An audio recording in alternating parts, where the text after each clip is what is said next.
Mga masters, okay lang po bang wag niyong skip ang mga ads sa aking mga videos? Salamat po talaga mga masters sa solid na pagsuporta po sa akin. Yon, what's up mga masters? Nandito na naman tayo sa panibagong araw, panibagong kabanata na naman ang pagsasama-samahan natin ngayon guys. Magandang gabi mga masters, bali ngayon po ay 4 na videos po ma-upload ko po sa aking YouTube channel. Tama nga mga masters, 4 na videos nga po ang ma-upload ko po.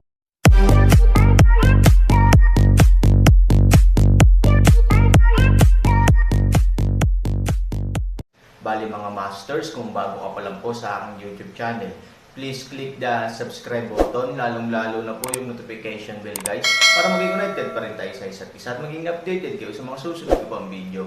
Bali mga masters, bago natin umpisahan ng kwento ay mag-shoutout po muna tayo para sa mga solid nating tagapakinig. Shout out kay Eric James, shout out kay Joey Tegi. Yun na nga mga masters, no? Bali hindi na ito patagalin. In 3, 2, 1, let's go! Kabanata 2331 hanggang 2335. Longyoncheng Royal Inn. Espesyal na ginagamit ito ng tirahan ng Panginoon ng lungsod para sa pagtanggap ng mga kilalang panauhin. Ang Royal Court 3 tao ang nakatira dito. Ang 3 tao ay hindi bata, mga 56, na isa ring normal na phenomenon. Kung tutuusin, ang kanilang kaharian ay hindi mababa, at nangangailangan ng panahon upang linangin. Ang Aeron ay isang bihirang species sa mundo ng Xuanyuan. Kailan tayo magkikita ng Aeron? Tinanong ni Fushan ang dalawa na bagamat siya ay isang malakas na tao sa Badengjing, sa harap ng lalaking malapit sa lakas ng Judengjing, kailangan niyang makinig sa kanyang mga opinyon. Sa tingin ko, dapat niyang malaman ang nangyari sa 3 tao bago kami mag-imbestiga. Ito ang pinakamadaling oras para ipakita niya ang kanyang mga kapintasan kapag pinuntahan namin siya. Hindi ko alam kung ano ang iniisip ni Master Biang. Lumingon si Yuhai sa isa pang matandang lalaki. Si Biang, na pinakamalapit sa Judengjing sa 3, ay minsang nagbitiw ng matataas na salita at sinabing sisirain niya ang Imperial Palace sa loob ng 5 taon. Ito ay para sa kadahilanang ito na ang kanyang katayuan sa Imperial Court ay medyo mas mataas kaysa sa iba pang dalawa. Kung talagang namatay ang 3 tao sa kamay niya, ano kaya siya? Sabi ni Biang, hindi mahirap patayin ang mga tao sa 37 estado ng Lampara. Kaya ko rin. Kung tutuusin, ang lakas ng huling 3 estado ay hindi mailarawan ng anumang karaniwang kasabihan. Sabi ni Fushan. Tumanggo si Biang. Sa 10 kaharian, ang huling 3 lamang ang matatawag na tunay na malakas. Bukod dito, ang bawat tagumpay sa huling 3 ay isang malaking balakid, at may malaking agwat sa lakas. Kunin halimbawa ang 3 taong ito, bagamat ang kaharian ni Biang ay nasa kaharian pa ng Badeng, ang kanyang lakas ay higit na mas mahusay kaysa sa 2 pang tao. Pagkatapos ng kanyang tagumpay sa paglusot sa kaharian, mas magiging malinaw ang agwat sa pagitan nila. Ang 8 ilaw ay pumapatay ng 7 ilaw, tulad ng labanan sa pagitan ng leon at ng koneho, walang maihahambing. Ngunit sa pananaw ni Biang, hindi lang ganoon kadali ang lakas ng Aeron. Dapat mong malaman ang tungkol sa kanya at sa pamilya Chen. Patuloy na tanong ni Biang. Siya ay inalis sa bahay ng pamilya Chen, na gumawa ng maraming biro sa lungsod ng Longyan. Gayunpaman, hindi inaalis na nilunok niya ang kanyang mga salita upang itago ang kanyang lakas. Kung bakit niya ginawa ito, natatakot ako na siya lang ang nakakaalam. Sabi mo, Hai. Ang mahalaga sa akin ay hindi kung bakit niya ginawa iyon. Sabi ni Biang, umiling-iling. Nagkatinginan sina Fushan at Yuhai. Dahil wala silang pakialam, bakit niya itinatapon ang problema ng relasyon ni Aeron at ng pamilyang Chen. Lord Biang, kung may sasabihin ka, sabihin mo lang. Hindi napigil ang sabihin ni Fushan. Bamantong hininga si Biang at sinabing, kung maaari siyang maging manugang ng pamilya Chen, dapat napakabata pa niya. At least magmumukha siyang napakabata. Nang marinig ito, sa wakas ay naunawaan ni Fushan at Yuhai ang ibig sabihin ni Biang, at nagbago ang kanilang mga mukha.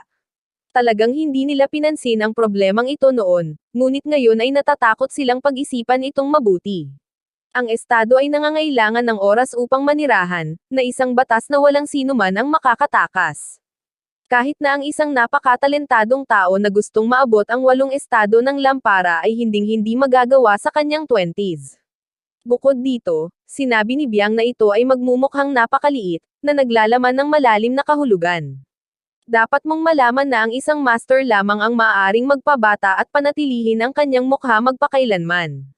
Nagpatuloy si Biang, naging mas marangal sina Fusion at Yuhai. Sa katunayan, sa 10 kaharian, tanging ang Jizhijing sa huling 3 kaharian ang makapagpapabata. Napakabata ng Aaron, marahil dahil sa kadahil. Sa kadahilanang ito, kung ganoon, grabe ang mga kalaban na makakaharap nila. Ang 3 kaharian ay nakikipaglaban sa loob ng maraming taon. Bakit wala silang espesyal na dibisyon? Ito ay dahil ang espesyal na dibisyon ay masyadong malakas at mapanira. Kaya kailangang gumawa ng kasunduan ang 3 kaharian. Walang espesyal na dibisyon ang maaaring ipadala ng 3 kaharian, gaano man kabagsik ang digmaan. Lord Biang, nagdududa ka ba na ang lalaking ito ang pinakamagaling na guro? Hindi makapaniwalang sabi ni Yuhai. It's not doubt, it's fact. I'm afraid of it, sabi ni Biang. Sa katunayan, nakilala ako ni Emperor Zun bago siya dumating sa lungsod ng Longyan. Nagpatuloy si Biang, may mga tagubilin ba ang emperador?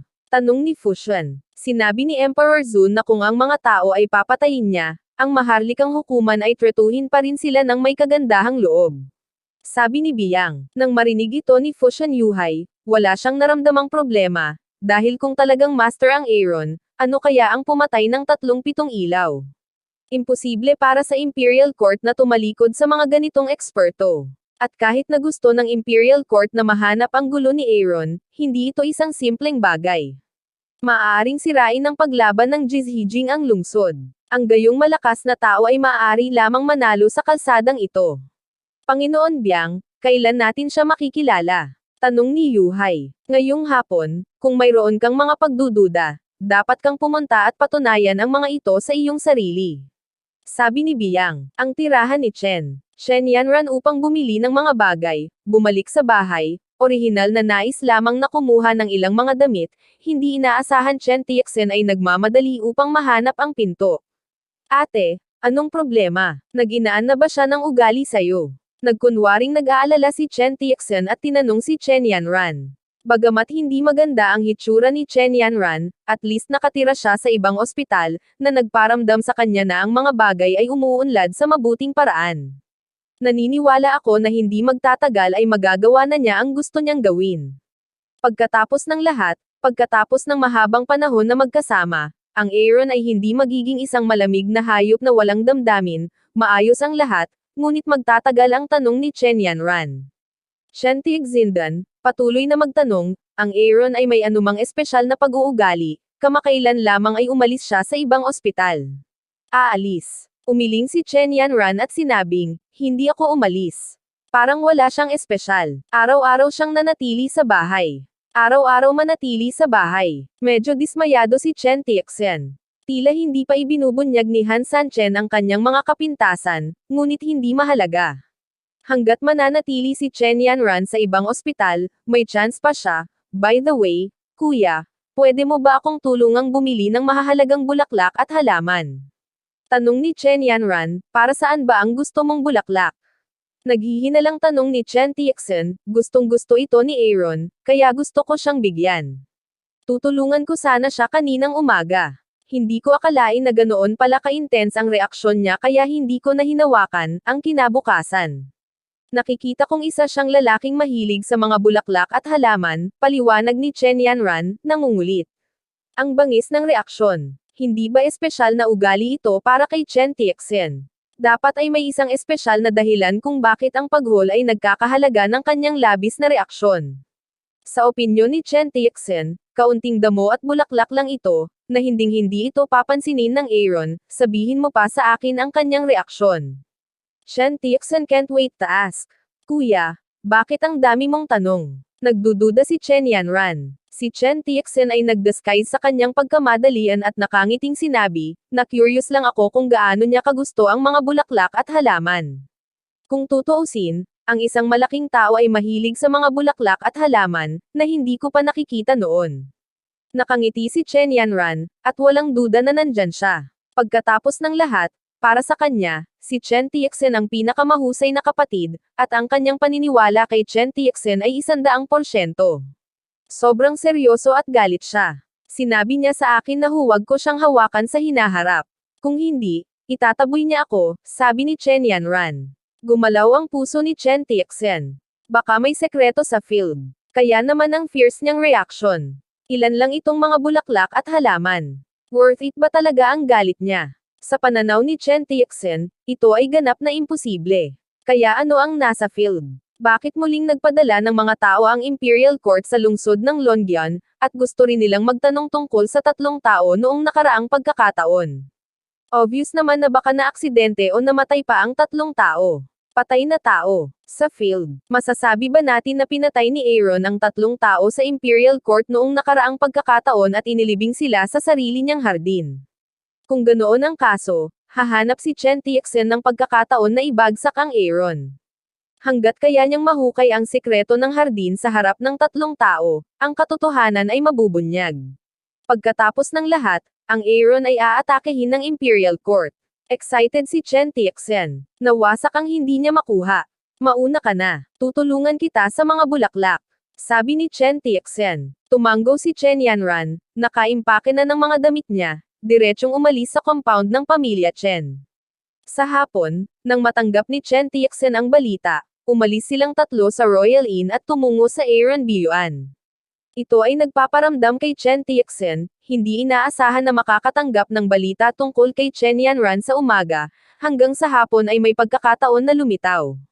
Hindi ito masyadong inisip ni Chen Tianxian. Nagpunta rin siya sa kabilang courtyard ng Aaron. Iba pang mga ospital, si Huang Xiaoyong, pawis na pawis, ay mukhang nalilito at sinabi kay Aaron, Master, ang mga tao mula sa Imperial Court ay darating dito. Dapat ay hinahanap ka nila. Hanapin mo na lang ako. Do you need to be so flustered? Mahinahong sabi ni Aaron. Si Huang Xiaoyong ay kalmado. Kung hindi niya alam na pinatay ni Aaron ang 3 tao, baka hindi siya ganoon. Master, hindi ka ba talaga nag-aalala? Nagtataka si Huang Xiaoyong. Umiling si Han Sanchen. Hindi siya nag-alala tungkol dito. Kung talagang gusto siyang ipahiya ng 3 taong ito, papatayin na naman nila siya. Sa mundo ng Xuanyuan, ang Aaron ay walang paraan, kaya hindi niya kailangang mag-alala ng sobra. Kahit na hindi pa niya nahahanap si Jiang Yingying, may pagkakataon pa rin siya sa hinaharap. Kung hindi ka kumalma, umalis ka dito at huwag kang magkamali para sa akin. Sabi ni Aaron. Sa oras na ito, paano gustong umalis ni Huang Xiaoyong? Maliligo ako at magpapahinga. Pagkatapos ay tumakbo si Huang Xiaoyong sa likod bahay.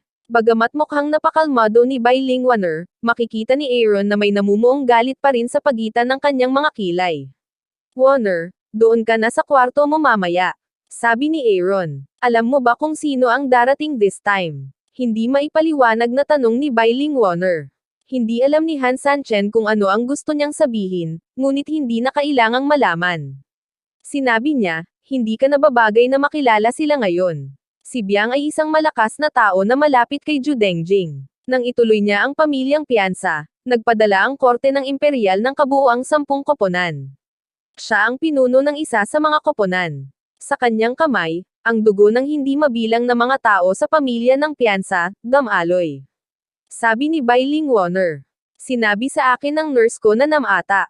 Namatay ang tatay ko sa kamay ni Biang. Kilay ni Aaron isang nakasimangot. Hindi nakakagulat na si Bai Lingwaner ay magiging hindi kalmado, sa hindi inaasahang pagkakataon ay napatay ang ama na kaaway na darating. Sa kasong ito, hindi hahayaan ni Aaron na magpakita si Bai Lingwaner sa harap ni Biang, baka hindi niya makontrol ang kanyang emosyon. Bakit hindi ka lumabas para huminga? Oras na para lumabas at tingnan kung matagal ka nang nasa bahay. Iminungkahi ng Aaron. Umakyat si Bai Lingwaner sa Aaron at mariing sinabi, gusto ko siyang makita, gusto kong maalala ang kanyang hitsura, para kapag naghiganti ako sa aking ama mamaya, alam ko kung sino ang dapat kong patayin. Ang mga salita ni Bai Lingwaner ay puno ng matinding puot. Sa opinyon ni Aaron, hindi ito tamang estado. Kung may nakitang mali si Biang, lalo pa ang paghihiganti, si Bai Lingwaner, ang nag-iisang anak ng pamilya, ay malamang na masasakal sa duyan. Kung gusto mo talagang maghiganti, makinig ka lang sa akin. Kung makikita ka ni Biang sa kalagayan mo ngayon, malalaman niya iyon, sabi ni Han. Umiling pa rin si Bai Lingwaner. Sa oras na ito, Nagkataong lumabas si Chen Yanran sa silid, kaya kinailangan nilang alisin ang paksa. Don't worry, pipigilan ko ang sarili ko. Bulong ni Bai Lingwaner. Napabuntong hininga si Aaron. Si Bai Lingwaner ay napakaporsigi na wala siyang magawa. Hindi nagtagal, lumitaw sa wakas ang tatlo ni Biang. Ito ang unang pagkakataon na nakita ng Aaron ang malalakas na lalaki sa 8 lamp scene. Ang kanilang aura at momentum ay hindi may kukumpara sa mga ordinaryong tao. Maging ang 37 eksena sa lampara noong nakaraan, may malaking agwat. Tahimik lang na nakatayo, pinaparamdam nila sa mga tao na parang bundok, imposing, tatlo, matagal na kitang hinihintay, sabi ni Aaron. Si Biang ay humakbang pasulong at gumawa ng gesture sa Aaron.